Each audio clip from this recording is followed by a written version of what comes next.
It's a Friday afternoon at Cesar Chavez Elementary School. A group of kids are playing kickball on the field. Hello! Hey, mijo! Francisco Santos is the principal here. He's showing me around the campus, which sits in the neighborhood of South Crest, southeast of downtown. Before the pandemic, we were idling at 500. But now, after pandemic, because there were some students that went online and there's a decrease in enrollment overall in the district, right now we're idling at 420, mostly Latino students. If you look closely, you can see elements of Chicano iconography in the school's design. The windows of the library mimic the Aztec eagle, which the United Farm Workers used in their flag. Francisco says these are some of the things neighbors asked for when the school was built in 1997. The community really came together with the architecture, said really, hey, we want this school to really reflect the culture, right, of Cesar Chavez and to be an amazing campus for our neighborhood. You'd have no idea from looking at it, but Cesar Chavez Elementary sits on land that came very close to becoming a freeway. And if it weren't for a group of activists, that freeway would have been built.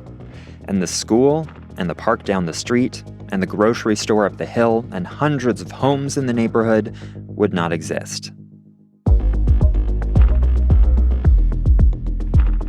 From KPBS in San Diego, this is Freeway Exit. I'm Andrew Bowen. We're talking about the past, present, and future of San Diego freeways. This episode, what happens when a freeway threatens to divide a neighborhood, and that neighborhood fights back? Stay tuned.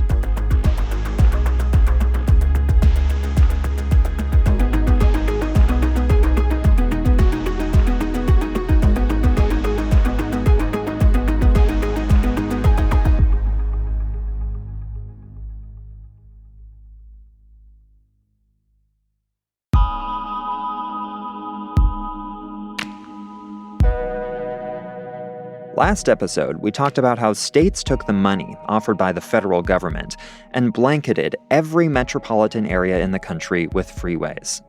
In many cases, however, they ran into opposition.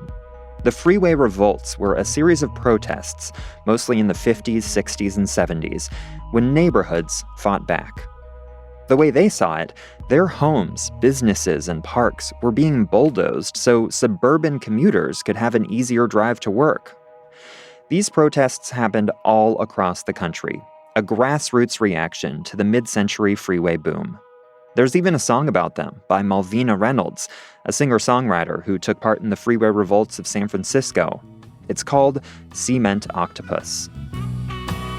There's a cement octopus sits in Sacramento, I think. Red tape to eat, gasoline taxes to drink. San Diego has never been a bastion of counterculture, but it did not sit out the freeway revolts. Remember last episode when Jacob Decima, aka Mr. Caltrans, said the only piece of freeway he never got to work on was the 163 through Balboa Park? Well, it wasn't for lack of trying. In the early 60s, Decima proposed widening the freeway through the park. San Diego revolted and got the widening stopped. I won't get too deep into this history. If you want to learn more, there's a great San Diego Magazine article from 1966 that's linked in the show notes.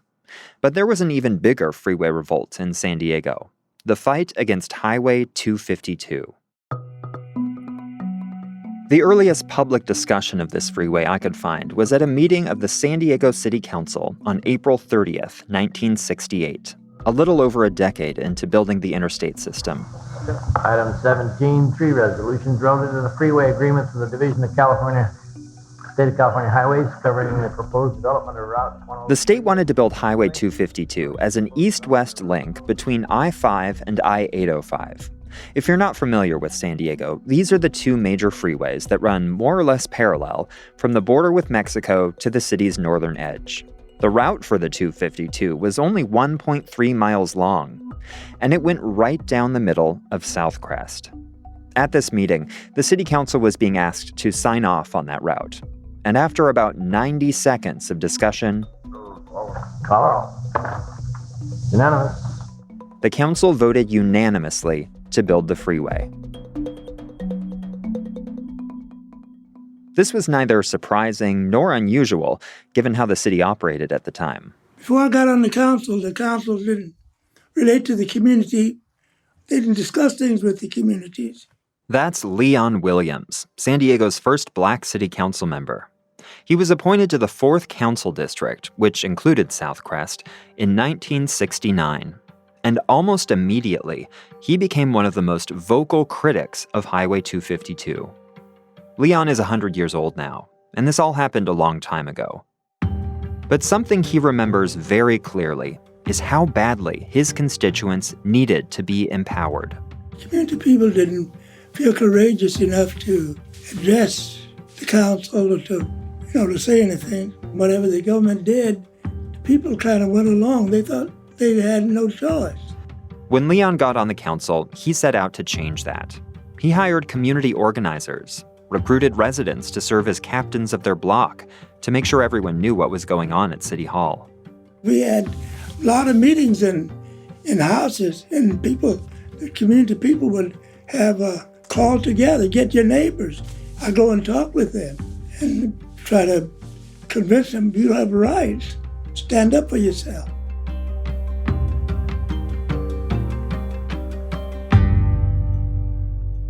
So think about well-painted houses, groomed yards.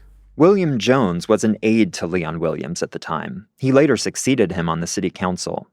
Throughout the 20th century, redlining and other racist housing policies had segregated Blacks and Latinos into just a few neighborhoods. Southcrest was one of the places where people of color could own their own homes and businesses. You saw children running down the street, biking down. I was one of them, in the 1960s, I was biking down those streets. And so it was a very vibrant, community that showed signs of neglect. San Diego's suburban sprawl was kicking into high gear, and older neighborhoods like Southcrest were being left behind. The lack of public investment put a damper on property values. So when the state went looking for where to build its freeways, communities like Southcrest, where land values were relatively cheap, were easy targets. With the city's blessing, the state seized and demolished 280 homes for the 252 freeway. Hundreds of people had to leave, with little help to relocate, and 66 acres of Southcrest were cleared and left vacant. The ones who were the most affected emotionally and financially were the homeowners who had been there for a number of years. They did everything they were supposed to do, but they were losing their homes and they were losing their memories. Once the state started clearing the right-of-way for Highway 252, all the work Leon Williams had put into organizing his constituents became really important. In 1973, activists in Southeast San Diego founded the Black Federation, and stopping the 252 was one of their main campaigns. William Jones, who was 18 at the time, was recruited as a liaison between this new nonprofit and the Council District 4 office. They wanted Leon to have representation on the board, and I was always energetic and would raise my hand to do the nitty-gritty work. So I was one of the worker bees. Williams says the Black Federation was essentially a think tank. They gathered economic data from the 252 corridor and tried to show how much tax revenue had been lost since the land had been cleared. They took policymakers on tours of the neighborhood, introduced them to business owners who had lost their customer base. And they pushed Caltrans to study alternatives to the freeway, like improving public transit in the area. It was a very deliberate effort to provide policymakers with an alternative, fact-driven view that if we reinvest in neighborhoods rather than building a freeway through it, that we might end up with a better outcome over the long run, especially since there were other options to this particular freeway. In 1975, the city council revisited its support for the 252. But the freeway opponents were no match for Jacob Decima and the interest groups that supported him. auto clubs, developers, and labor unions. The council voted 6-3 to stick with the plan of building the freeway. Coming up, the freeway revolts gain a new and powerful ally. Stay with us. So in 1975, Caltrans got a renewed mandate from San Diego politicians to go ahead and build Highway 252. The agency wasted no time. It built an interchange with the 805 that year in anticipation of the full freeway getting built later. But there was a problem. 500 miles north in Sacramento. Hi, I'm Andrew. Yes, Hi, come so on nice in. to meet you. Nice to meet you. A problem named Adriana Gianturco. I'm Adriana Saltonstall. My middle name now is Gianturco, which was my maiden name I used when I was director of Caltrans, which was the case for the first 2 terms of Jerry Brown. I meet Adriana on a rainy day in Sacramento. She lives in an old home just outside downtown, with a giant orange tree in the front yard. Since becoming a private citizen, she's taken up restoring historic houses as a hobby. I've always been interested in architecture. That was one of my fields in graduate school. In 1976, Adriana became the first woman ever appointed as director of Caltrans. She was an unconventional choice, not just because of her gender.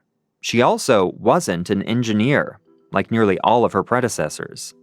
She was a Berkeley and Harvard-trained economist and city planner.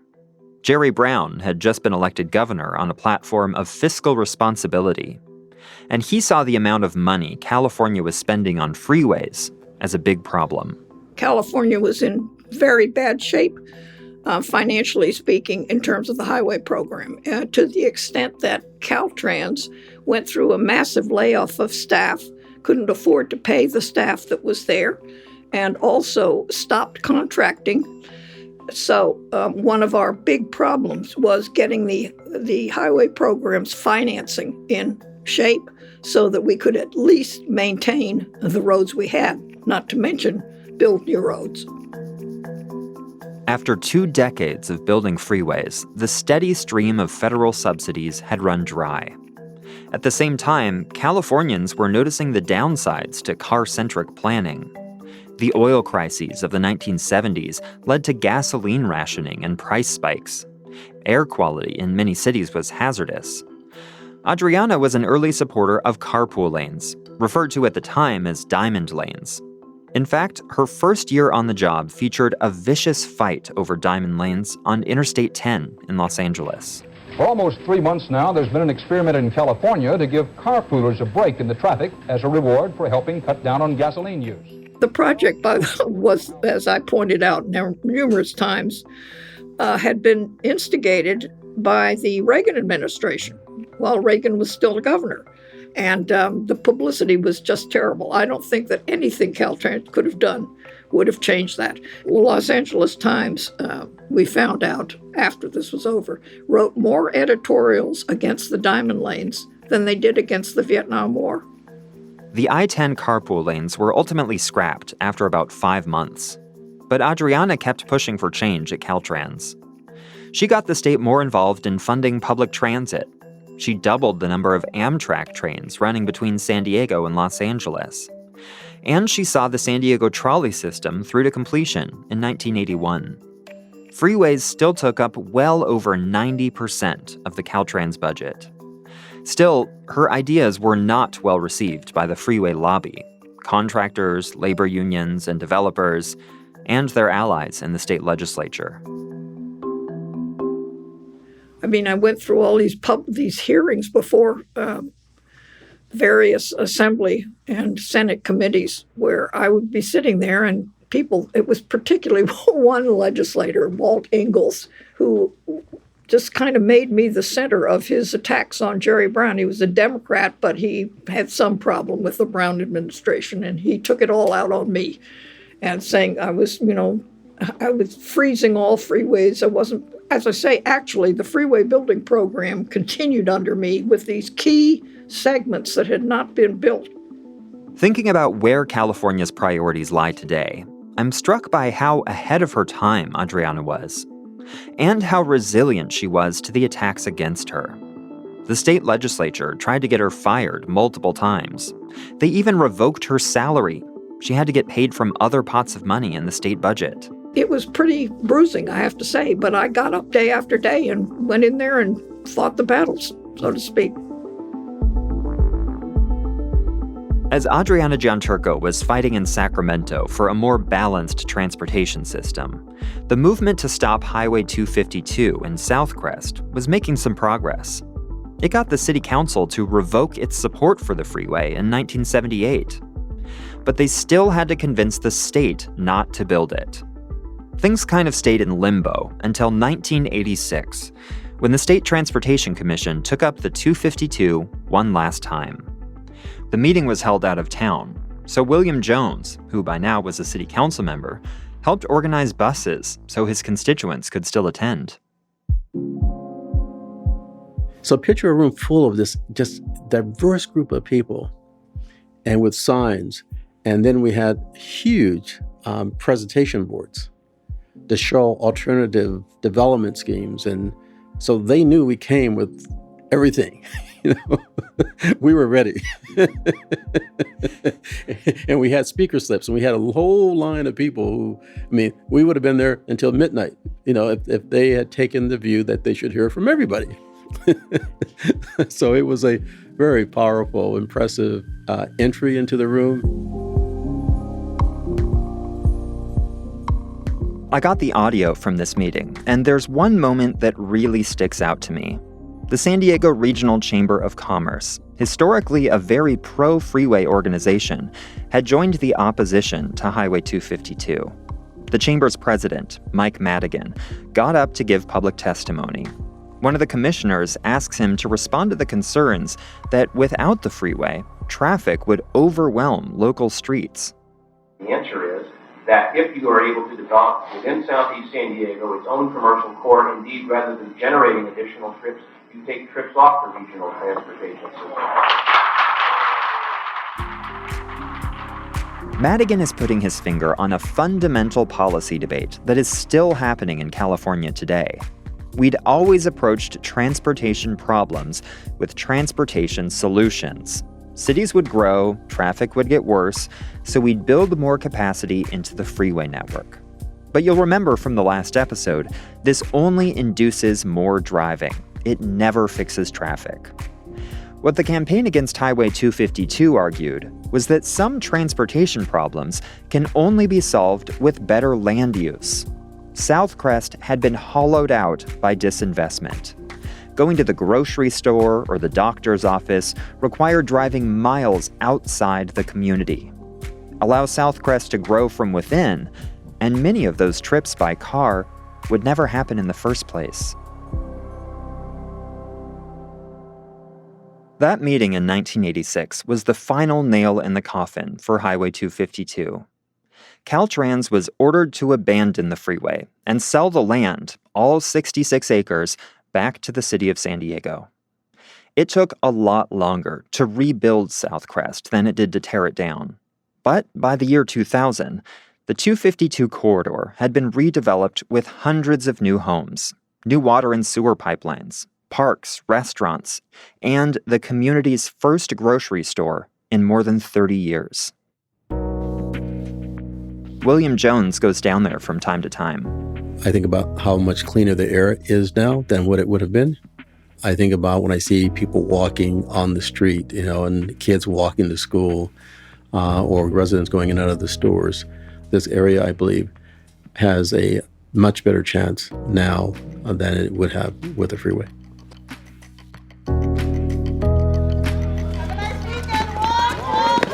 Whoa, slow down.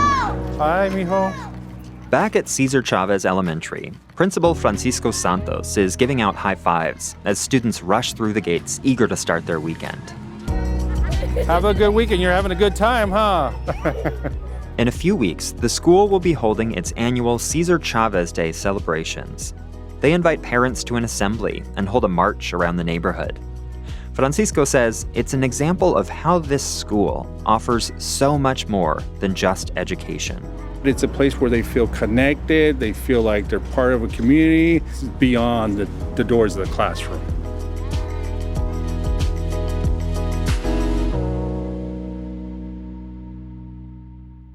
The victory in stopping Highway 252 had ripple effects. Other neighborhoods saw what Southcrest was able to accomplish and wanted some of that for themselves. Next time on Freeway Exit, Caltrans starts to shift gears and take a new approach to freeways, with somewhat mixed results. I'm hoping, I don't know, that Caltrans is a little bit more rooted in community now. You have to have the big dream of how my life can be and how my surroundings can be. And I have the right to that. And maybe there is a way to make some kind of reparations for the harm that was done.